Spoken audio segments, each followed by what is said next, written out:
Mateus 26. Quando Jesus acabou de pronunciar estas palavras, declarou aos seus discípulos: Sabem que a festa da Páscoa é daqui a 2 dias e o Filho do Homem vai ser entregue aos inimigos para ser crucificado. Ora, os chefes dos sacerdotes e os anciãos dos judeus reuniram-se no palácio do sumo sacerdote Caifás e fizeram planos para prender Jesus às escondidas, a fim de o matarem, pois diziam que não convinha prendê-lo durante a festa, para não provocarem alvoroço entre o povo. Jesus estava em Betânia, hospedado em casa de Simão, a quem chamavam leproso. Enquanto estava à mesa, aproximou-se dele uma mulher que levava um frasco de alabastro com perfume muito caro e deitou-lhe sobre a cabeça. Os discípulos, ao verem isso, ficaram indignados e diziam: Para que foi este desperdício? Este perfume podia vender-se por uma grande quantia e dava-se o dinheiro aos pobres. Jesus, sabendo o que se passava, disse aos discípulos: Por que é que estão a envergonhar esta mulher? Na realidade, ela praticou uma bela ação para comigo. Pobres hão de ter sempre convosco, mas a mim não me poderão ter sempre. O que esta mulher fez ao deitar-me o perfume foi preparar-me para a sepultura. E fiquem sabendo que em qualquer parte do mundo onde esta boa nova for pregada, será contado o que acaba de fazer, e assim ela será recordada. Então, um dos 12 discípulos, chamado Judas Iscariotes, foi perguntar aos chefes dos sacerdotes: Quanto é que me dão se vos entregar Jesus? E deram-lhe 30 moedas de prata. A partir de então, Judas começou a procurar a melhor ocasião para o entregar. No primeiro dia da festa dos pães sem fermento, os discípulos foram ter com Jesus e perguntaram-lhe: Onde queres que te preparemos a ceia da Páscoa? Jesus explicou-lhes que fossem à cidade, à casa de um certo homem, e dissessem: O mestre manda-te este recado: A minha hora está a chegar. É em tua casa que vou celebrar a Páscoa com os meus discípulos. Eles fizeram o que Jesus mandou e prepararam a ceia da Páscoa. Ao cair da noite, Jesus sentou-se à mesa com os 12 discípulos.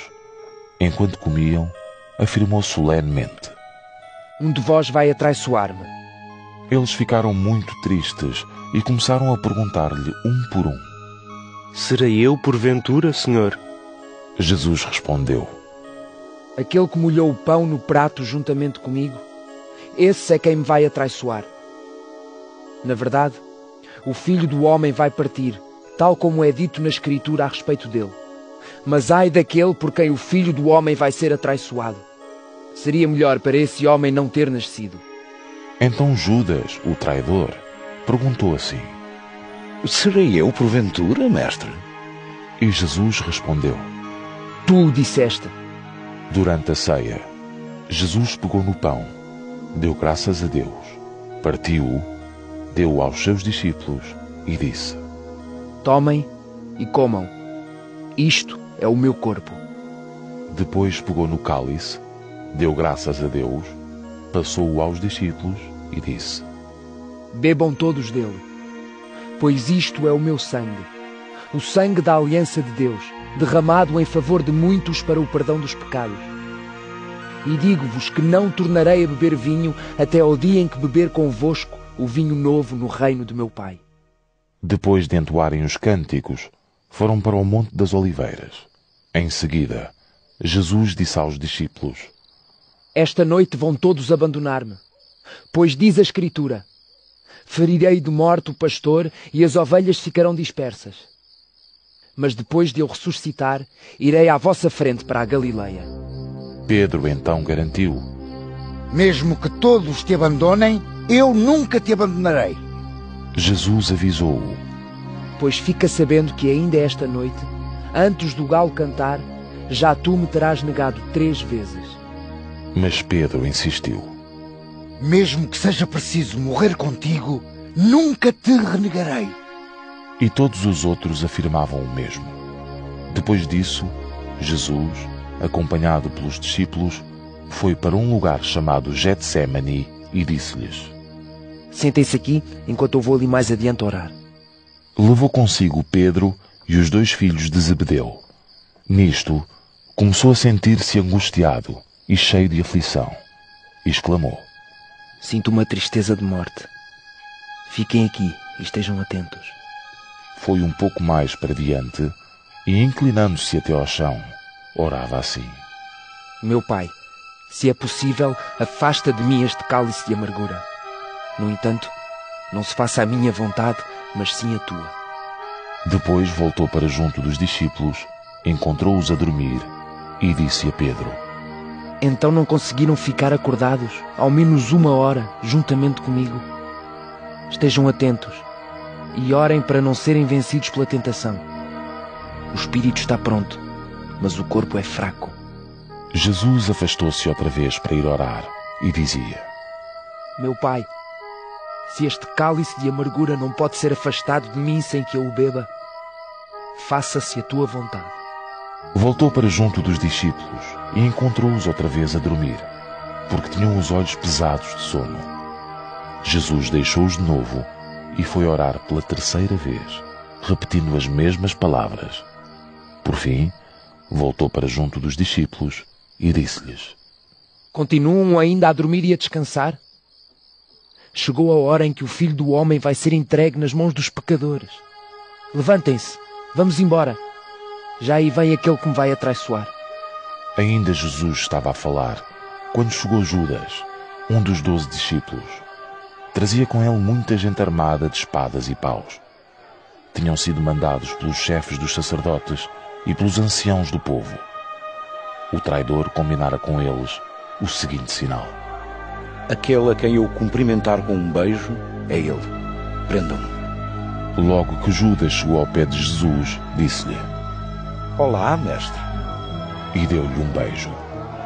Jesus questionou-o: Amigo, que vieste cá fazer? Então os homens avançaram, deitaram a mão a Jesus e prenderam. Nisto, um dos que estavam com Jesus puxou da espada e feriu o criado do sumo sacerdote, cortando-lhe uma orelha. Jesus corrigiu-o: Torna a pôr a tua espada na bainha, porque todos os que se servem da espada à espada morrerão. Julgas que eu não podia pedir auxílio a meu pai? Se lhe pedisse, ele mandava-me agora mesmo mais de 12 legiões de anjos. Mas nesse caso, como é que se havia de cumprir a Escritura? Não diz ela que é assim mesmo que deve acontecer? Naquele momento, Jesus dirigiu-se à multidão: Saíram com espadas e paus para me prender como se eu fosse um ladrão? Tenho estado todos os dias a ensinar no templo e não me prenderam. Mas tudo isto acontece para que se cumpra o que os profetas dizem na Escritura. Então os discípulos deixaram-no e fugiram todos. Os que prenderam Jesus levaram-no para a casa do sumo sacerdote Caifás, onde os doutores da lei e os anciãos estavam reunidos.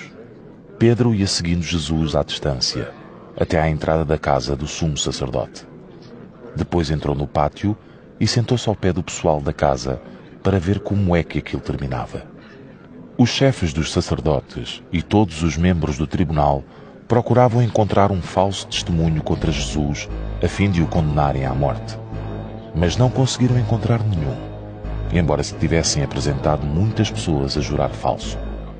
Apresentaram-se por fim 2 outras testemunhas que afirmaram: Este homem disse: Posso destruir o templo de Deus e reconstruí-lo em 3 dias.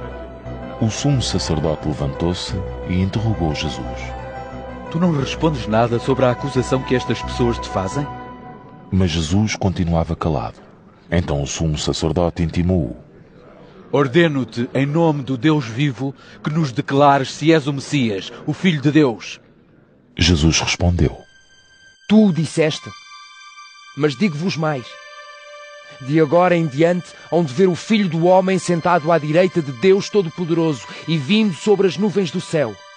Ao ouvir isto, o sumo sacerdote rasgou a roupa como protesto e gritou: Ele ofendeu a Deus.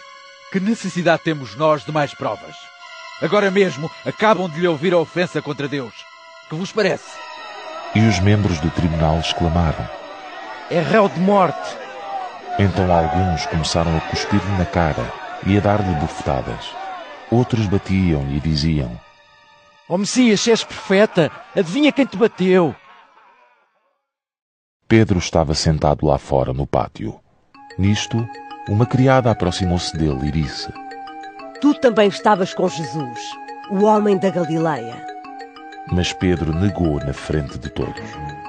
Não sei o que estás a dizer. Quando ele se dirigiu ao portão, uma outra criada reparou nele e disse aos que ali estavam: Este homem andava com Jesus de Nazaré. Pedro tornou a negar e até jurou que não conhecia tal homem.